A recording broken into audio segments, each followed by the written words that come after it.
Who's got it better than us? Nobody. That's right. Let's get into it.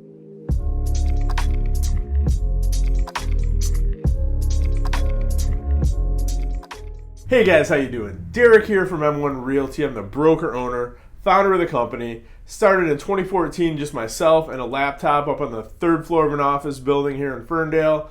Fast forward 10 years later, we've got the #1 real estate firm in Ferndale. We're right at the corner in 9 Mile and Woodward. And I've got an all-star team. Whether you're looking to buy, sell, invest, rent, whatever you need, we've got you covered. We even do property management now. So as you guys know, I basically spend all my day, researching real estate trends, looking at the market, being able to predict what's going to happen.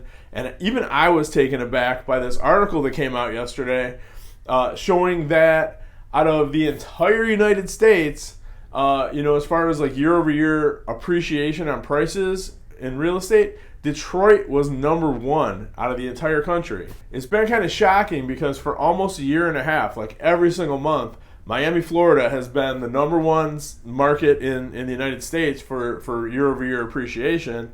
And, not every city in the United States has even been appreciating because it's been such a weird year. But, for 16 months straight, it's been Miami, Miami, Miami.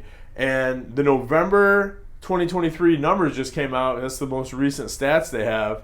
And between November 2022 and November 2023, Detroit, Michigan was the #1 by a lot, #1 most appreciating market in the country. And so just for some context, the national average between November of 22 and November of last year was 5.4%. So the average house in the United States appreciated by 5.4% year over year. Makes sense, right? Miami was at 8.3%, and they're still the second highest.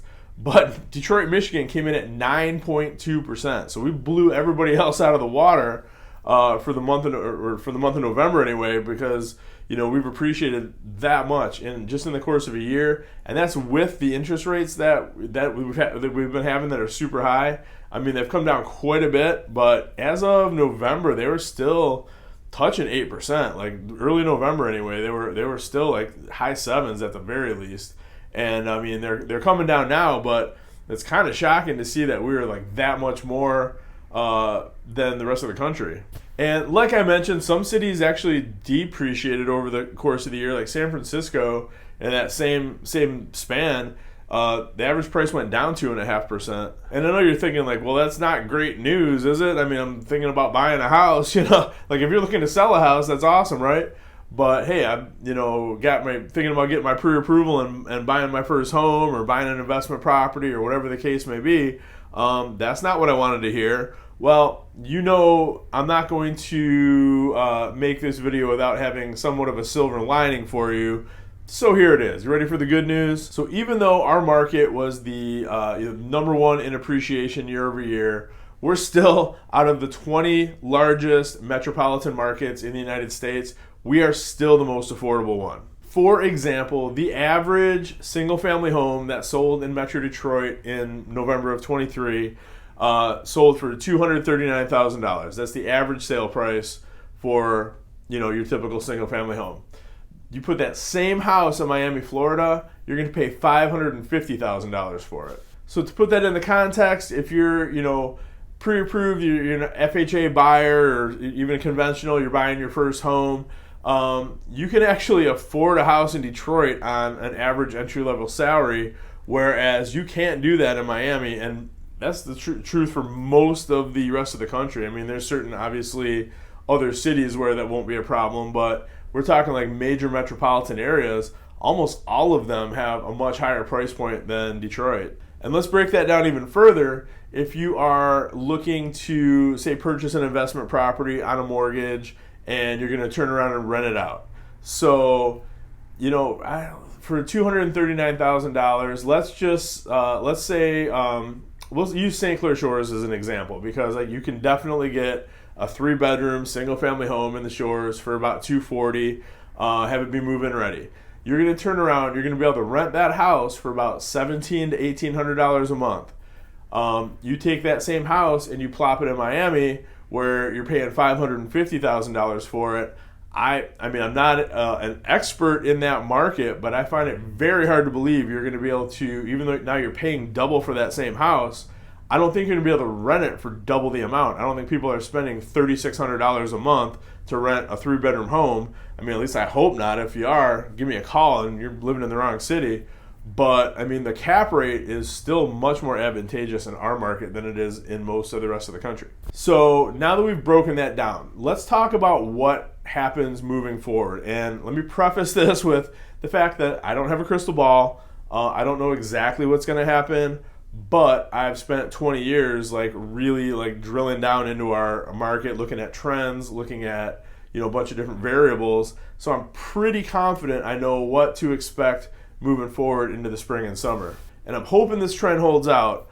But for right now, this time of year and the second week of January, we actually have more inventory than we normally would for this time of year. Like, for example, I'll use Ferndale, even though it's a tiny sample size, only 20,000 people in the city and 10,000 housing units.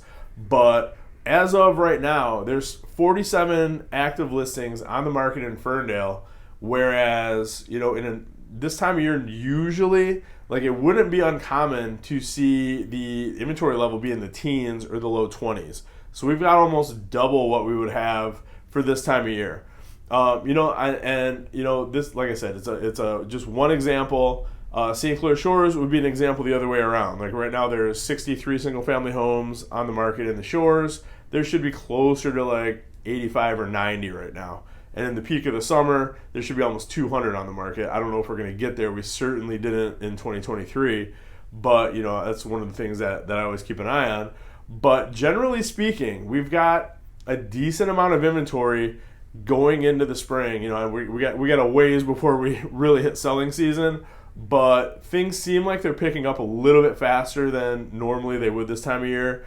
Usually January is just absolutely dead. There's just nothing going on. But this year, people seem to be getting those pre-approvals faster. They're starting to search. I'm getting more showings on my listings than I normally would for this time of year. So things are starting to pick up a little bit where normally they wouldn't. I think a lot of that might have to do with the weather right now, because we are as of right now today, we're not even at freezing. We're above freezing, which usually doesn't happen in January. There's no snow on the ground. We've only had one snowfall. So even though it's been cold and rainy and kind of gray and dreary, I mean, this is Michigan in the wintertime. It is what it is. That's what you get. It hasn't been some crazy, torrential snowstorms or anything like that. So that's, I think, helping us a little bit. And who knows what's going to happen over the next couple months. We could get slammed with snow. We could not. I don't know. But, that seems to be one of the variables anyway that's kind of fueling the market that we're in right now. But that being said, I think, I don't want to be a broken record. I hate that I have to be a broken record about this, but I think the number one thing that's going to drive the bus for the next year is going to be the amount of inventory that we have on the market. So right now, we've got more than we usually would. I'm not confident that's going to hold throughout the course of the year. I hope it does. But for several reasons, I'm not confident that it will. Let's talk about that for a second. The main question I have is where would the inventory come from? So there's only there's only a few sources where it can come from. It's resale, new construction, foreclosure, things like that. So we do have normally I don't look at this as an advantage, but for our intents and purposes, it is one right now. We are an outbound relo market, meaning that we have more people moving out of our market than we do moving into it. So whenever that happens, there's a house that can be sold that somebody doesn't have to move into another house in order to sell that one. So that one's going to be sold, and that could be sold to a first-time buyer or whatever the case may be. That's going to take up a home that a buyer that's sitting on the sidelines waiting to buy a home can move right into. So that's going to help. Builders aren't building in our market at the pace that we need in order to absorb that demand that we have that's pent up. So it's not going to come from new construction. I know other parts of the country, new construction is just ripping right now, and they're building all kinds of houses. And our builders are they're building, but not to the extent that we would need to, like I said, absorb all the buyers that we have right now. It's not going to come from foreclosures. I started in this when I started in this business. I started by selling bank-owned properties, and I've never really stopped. It's still I've always kind of like kept one toe in the water of doing that. And I don't have as many accounts as I used to, but with the banks that I do deal with, like I'll just tell you, like right now, for example, I've got 8 assignments. So those are houses that are not on the market yet, but they will be sometime in the next 6 months. Which is, hey, eight properties, that's not bad. That would have been a slow week in 2008 or 2009. Like it's nothing at all. So I would literally get every Friday from my biggest account that I had at 5 o'clock every single Friday for 2 years.